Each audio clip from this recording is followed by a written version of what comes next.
I am downright flabbergasted by the national media's response to the Chiefs wildcard game. I don't understand it. The seemingly unanimous, yeah, we didn't learn anything about the Chiefs. Yeah, the same issues as that they had during the year, same concerns. That game was all about Miami's injuries, Miami not being good enough. Guys, Miami's injuries were on the defensive side of the ball. Miami's offense was fully functional and got eviscerated by the best defense in the NFL, statistically or eye test. Only Baltimore has an argument. Certainly not Cleveland anymore after we saw what happened to them. C.J. Stroud lighting their asses on fire for 3 hours Saturday afternoon. And that's not a knock on CJ, but if you're a great defense, you don't allow 45 points, you don't allow 30 points every time you go on the road. Chiefs have allowed 30 points once in 2 years in the Super Bowl, and they won it. But set that aside. Miami's offense was 0 for 10 on their first 10 third downs, made one play all game because it was an underthrow that allowed Tyreek to come back for the ball, made anyone who had advocated for Tua Tagovailoa want to go back and erase those tweets or takes. And offensively, Kansas City, for the second consecutive week when they played their starters, moved the ball at will, didn't turn the ball over, scored on almost every drive they had the ball. Oh, Nick, what about the red zone? Let's talk about the red zone. They're in the red zone 6 times, scored 2 touchdowns, so that's good. One of the times they didn't score a touchdown, they did, and it was called back on an egregious block in the back penalty.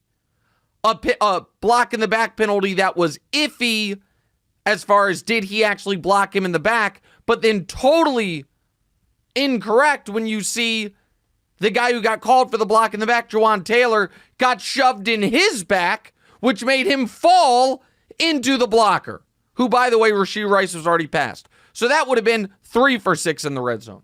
And it'd have been a 30-7 game. Then you remember that the Chiefs had a 1st and goal from the 1 that they didn't convert because Patrick Mahomes' helmet shattered in 2 places.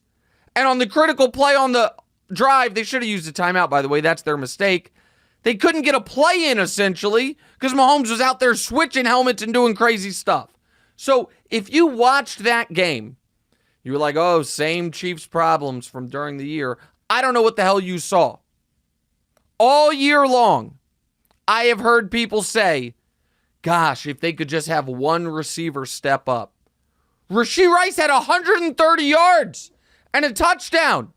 Would have been 140 and 2 touchdowns if not for the block in the back call.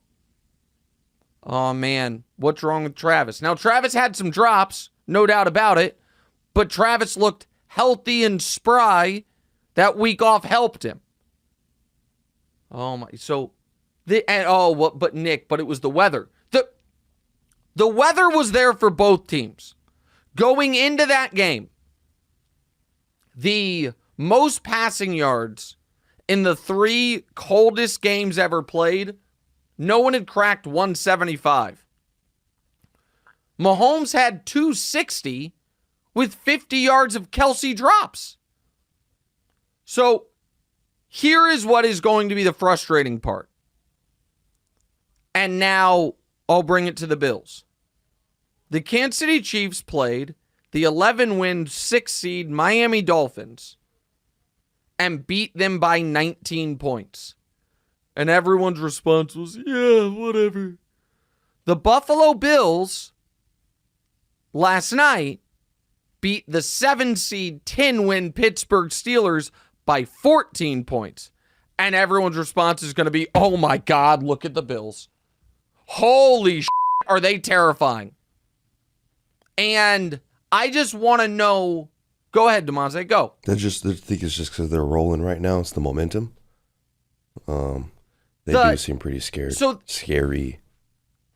So they're on a nice winning streak. I agree. I don't think anyone thinks they played great at the end of the year. They played well against the Chiefs. They played great against Dallas.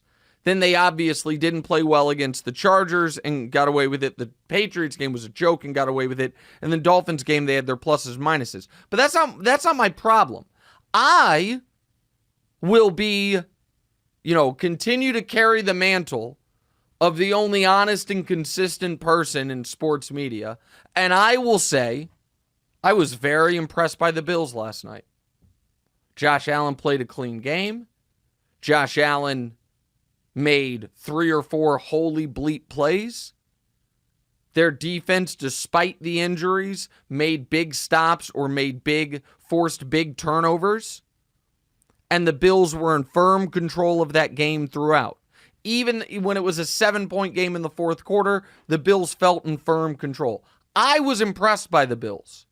What I am going to be baffled by is folks who yesterday told us how unimpressed they were by the Chiefs' 19-point victory over a good but not great team, being wildly impressed by Buffalo's 14-point victory over a mediocre team.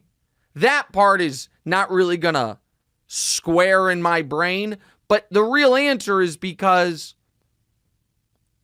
people have decided the Chiefs can only be impressive by scoring 35 points. Had the Chiefs beaten the Dolphins 35-31, I think they would have gotten more praise than beating them 26-9. Or 26-7, pardon me. I gave the Dolphins an extra 2 points. I think that people have not recognized, and here's the other part of the red zone struggles. I think Mahomes has recognized, with the defense playing the way it is, that there is no reason to take any chances in the red zone if you have 3 points locked up. Now, if he gets in a shootout next week against Buffalo, I think you will see him throw the ball into the end zone in tight windows and take more chances because he will have to. But just like the Bengals game and now this game against Miami, when your defense is throttling the opposition the way it was, and even the game where the Chiefs looked terrible, the Raiders game, the defense didn't allow a completed pass for 3 quarters. They lost because of back-to-back pick six, fumble six mistakes by Patrick. And so I think he is throttling back the aggressiveness because the goal is to win the damn game. And knowing right now I'm in a spot where I only have to make 3 to 5 great plays a game. One of them was the 4th and 4 run for 28 yards. One of them was the Maybe 3rd and 10 on the opening drive. And are always so hyped about Josh Allen. Josh Allen doesn't play like he just has to win the game. Plays the game like he has to be a hero. Maybe that's why they're more impressed. But you said he played a more clean game with the Steelers, so I get what you're saying there. But maybe Patrick Mahomes isn't as flashy and as powwow gunslinging like Josh Allen. No, the only thing, that's right. And the only thing that'll continue to be flashy about Mahomes after this season is his 1st, 2nd, and 3rd Super Bowl ring. While Josh Allen, with all his flash and wow and everything, is, you know what I mean? They're hanging AFC East banners. Like, that's fine. Hey, thanks for watching. Hit the subscribe button to get more from the show, and make sure to click the bell to get notified every time new content drops. Check out full episodes of What's Right wherever you get your podcasts, or just click the link in the description below.